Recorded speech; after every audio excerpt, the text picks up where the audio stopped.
Hey there, I'm Jason Brown, filming live from UCSF at the Infusion Center, waiting for my seventh infusion. And I took a pretty big break from making videos. I'm going to explain more for why that is later on in this video. But wanted to give a high-level update on things. Is the big picture is looking really good. As a reminder, my journey started out with basically a death sentence. Doctor said I only had 2 years, and there was no way around that. And what has unfolded as my treatment has progressed and I moved my care over to UCSF is that my tumor is responding quite well to the chemo regimen that I'm on, and my prognosis has now been moved up to encoding the oncologist, a conservative 60 to 70% chance that I get cured. So I'm really grateful that I have such good odds, given that they started out so pessimistic, and yeah, really feel like things are overall big picture is going really well. There's been a number of setbacks along the way. I ended up in the ICU for some issues with my biliary tract that the tumor caused. So I was really sick a couple times, and that was really hard.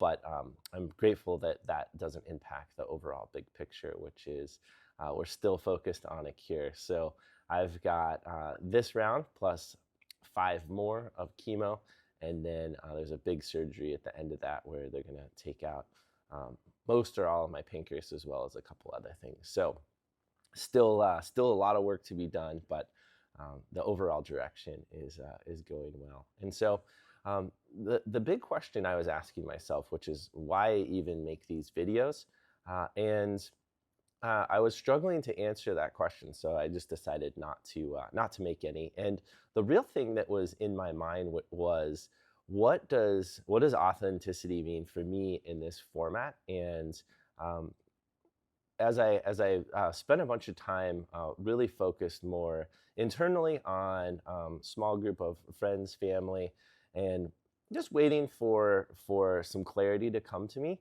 is what emerged this last week was that the reason why I want to make these videos is I really do feel like there's something extremely special happening here for me and my own learning and journey as a human, and that can translate to you, and that you don't have to have cancer, you don't have to go through this experience to get some of these incredible learnings and insights that I'm gaining through this experience of having cancer.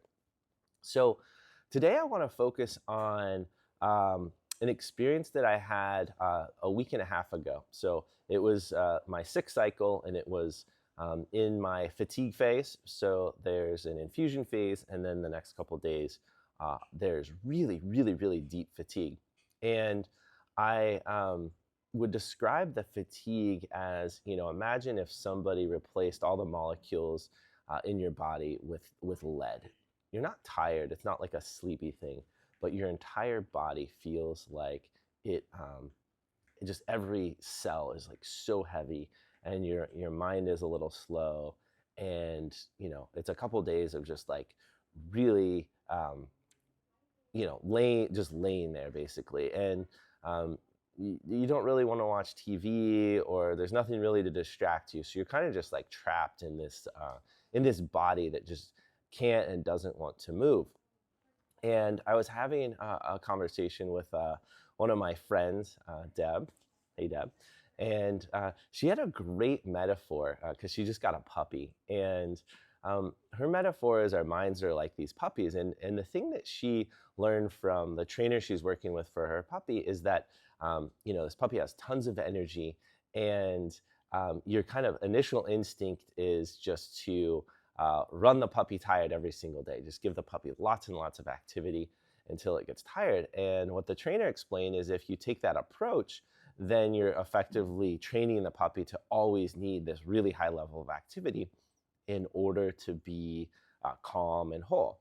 And that the approach that would better match a normal human's lifestyle is training the puppy to be able to control its mind and to calm itself down and not need this really extreme, extensive exercise regimen just to run out its energy. So it involves, taking the puppy out and then going through a process of training it to stay still and calm. And I thought the metaphor was really apt for, at least for me, in that, if my mind is the puppy, I've really trained my puppy to require just endless activity in order to feel satiated and okay. And that comes from you know working and reading and exercising and all these things. Like the way that I've lived my entire life is just from the moment I wake up to when I go to bed is just go go go, and lots of exciting things, interesting things, productive things. And that's really how I've trained my puppy. And so when I have found myself in this deep wall, this, like, 2 3 days of just feel like stuck in quicksand, and I can't go to my go-to way of interacting with my brain.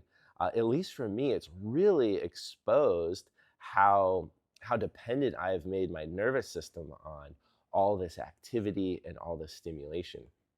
And this last cycle, I was feeling those days. I was feeling depressed and just lots of thoughts around being worthless because you can't do something. And for me, it just really revealed in stark contrast how how I've been living my life, and the fact that this dependency has been built, and that it's really hard for me to be able to just calm myself down and just not do anything, just to be still and be present without having any activity or you know just stimulation.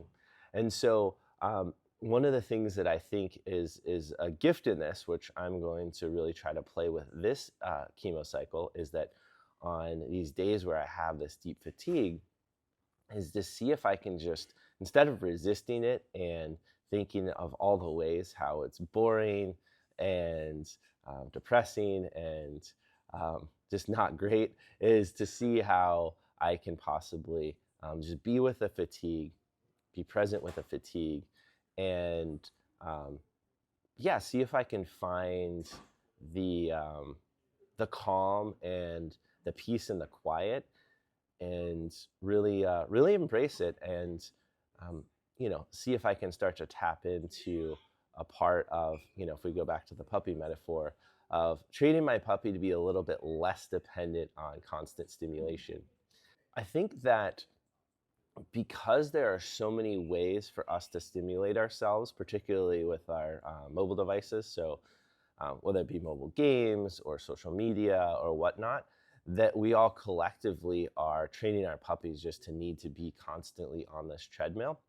And yeah, I don't think we're so aware of how deep that dependency is, and at least I sure wasn't. It wasn't until I've had these fatigue cycles that I've just felt the terror, the boredom, the just overwhelming sense of being lost and stuck by not having it. That's got to be, that's got to have consequences for all of us. That we can't just sit and be still, be with ourselves, be with our minds. And I think going forward, I'd really love to be a little bit less dependent on all that stimulation and more able to, yeah, just be with quiet and um, calm without anything going on. So that's what's in mind for me as I go into cycle number 7. And I wish you all the best. I hope that you've gained something from this, and I will be back when I'm back.